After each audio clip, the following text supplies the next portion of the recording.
Breitbart's Joel Pollack penned an article on claiming that big tech and mainstream media have joined forces to crush free speech and press freedom and censoring alternative medical views on the coronavirus. Let's find out what he means as Joel joins us from Los Angeles. He is senior editor at large and in-house counsel for Breitbart News. His latest book is Red November. Will the country vote red for Trump or red for socialism? In the article, Joel, you wrote that big tech and mainstream media have joined forces to crush free speech. How do you mean?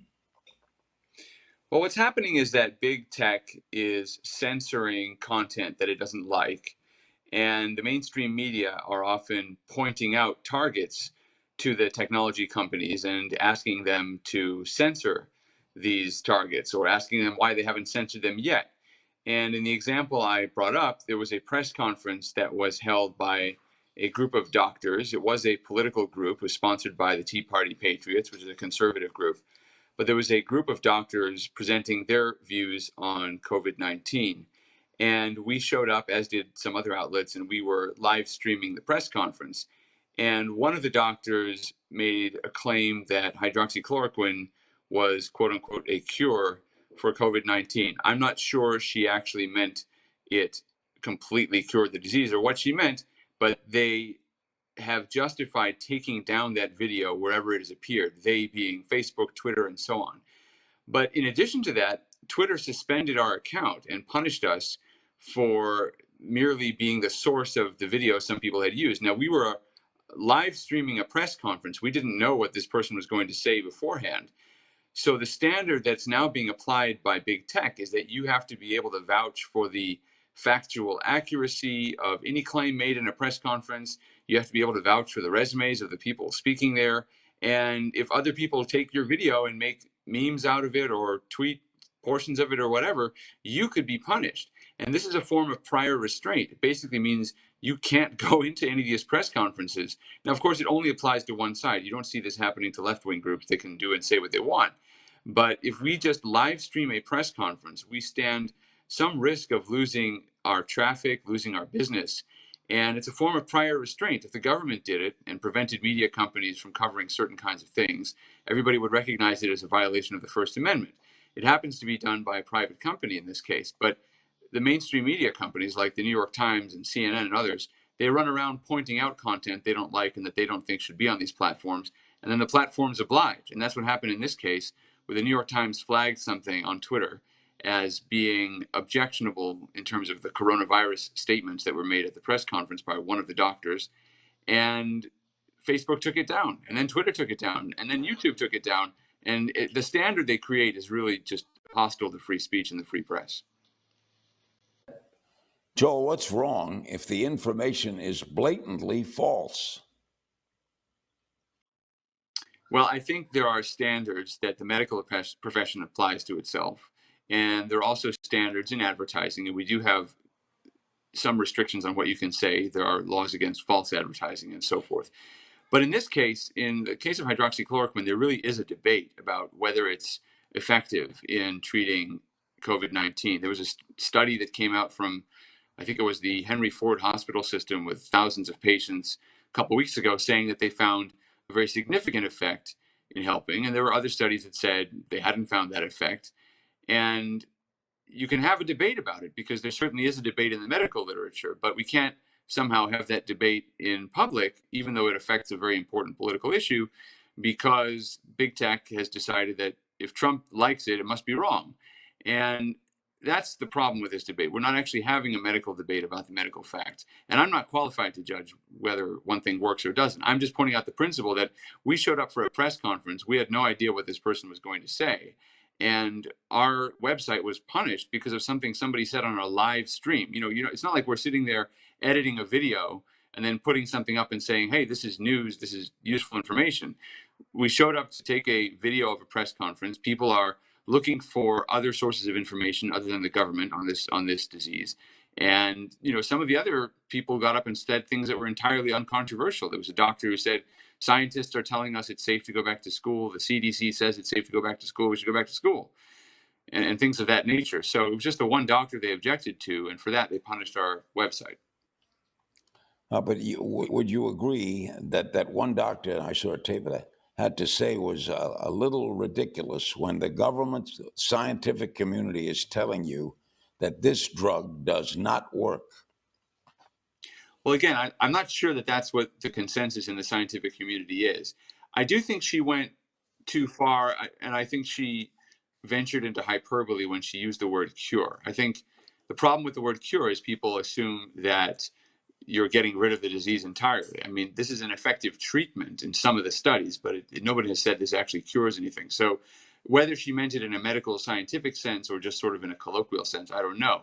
The other thing she said was that we don't need to worry about masks. And again, that's something I think that can be interpreted in a bad way. Although I think in the context that she made that comment, she was saying, well, if we have this treatment, masks are sort of secondary. But I agree with you. We should not be allowing people to put out false information, but there are other ways to correct that other than saying to the people who just showed up with a camera and said, we're going to punish your website for providing live coverage of something.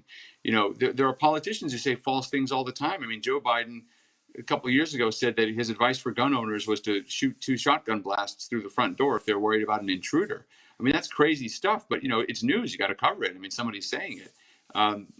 You can be careful and try to avoid people, but when there are doctors who have some expertise as clinicians in the field, it's very hard in advance to say, well, I don't want to hear what this person has to say. What do you make of this minority opinion that esteemed Dr. Fauci is wrong? Well, he's been wrong about some things by his own admission. I mean, he said in March or early on in the pandemic that there was no need for people to wear masks, and then he changed his mind and said people should wear masks. And then he was at the baseball game and he didn't wear a mask. He's been generally pretty credible, but there's also a lot of evolving science on this. I mean, I read some of the early papers in the New England Journal of Medicine about this, and I'm really not qualified to judge, even though I have some scientific background. I definitely have no medical background. And I think the scientists have been all over the map on this. So I disagree with those who say that Fauci is motivated by bad intentions. I mean, I think there are some people saying that. I don't think there's any evidence of that. I think he's done the best he can. When he's been right, he's been right. When he's been wrong, he's been wrong. I think his intentions have been good, but he approaches the problem differently, say, than Peter Navarro, who's an economist, who's not a doctor, but who looks at the economic cost of the shutdowns. And I think the point is that there's trade-offs.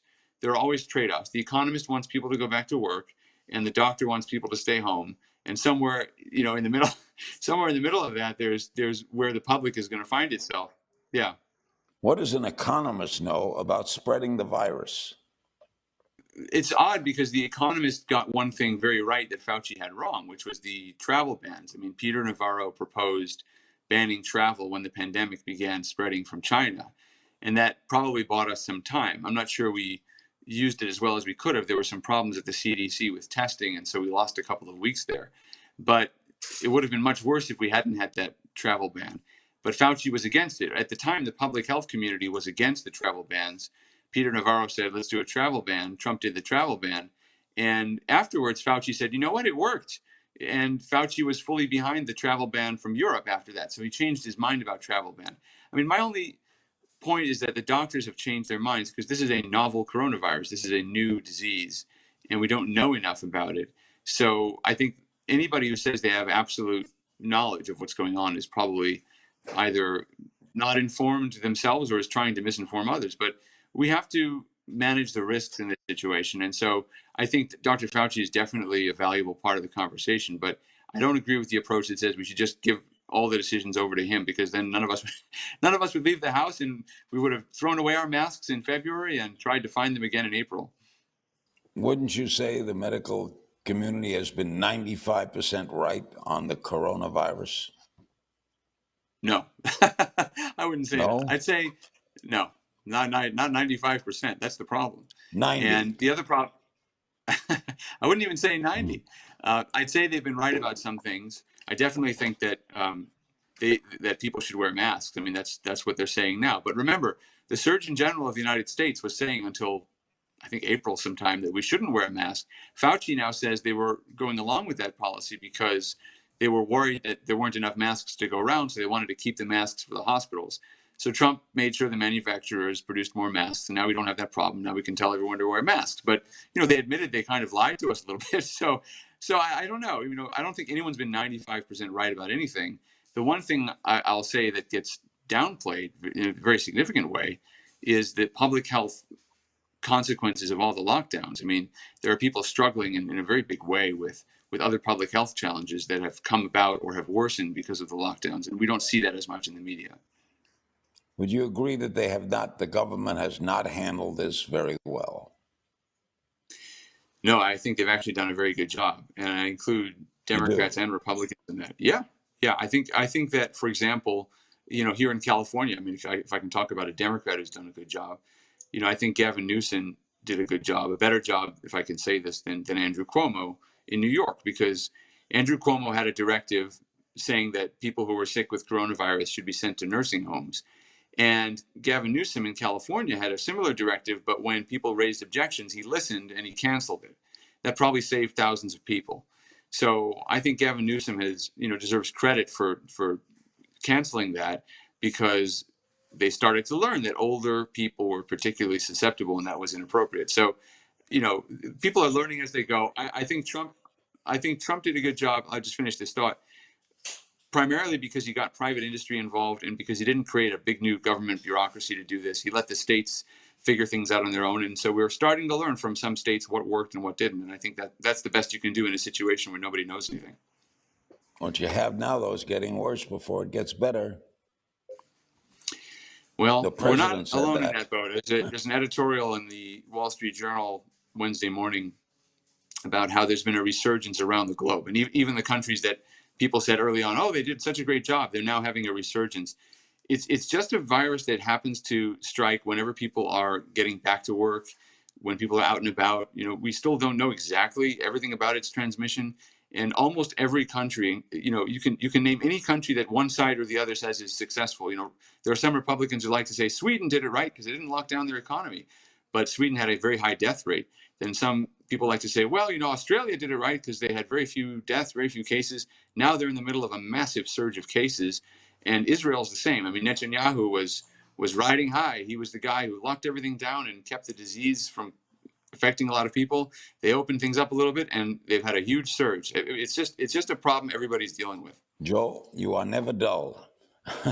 Thank you so much for joining us, Joe Pollack. That's the best compliment I've ever received. Thank you, Larry. And you are always sharp. How about that for a comment? Thanks for your time today, Joel.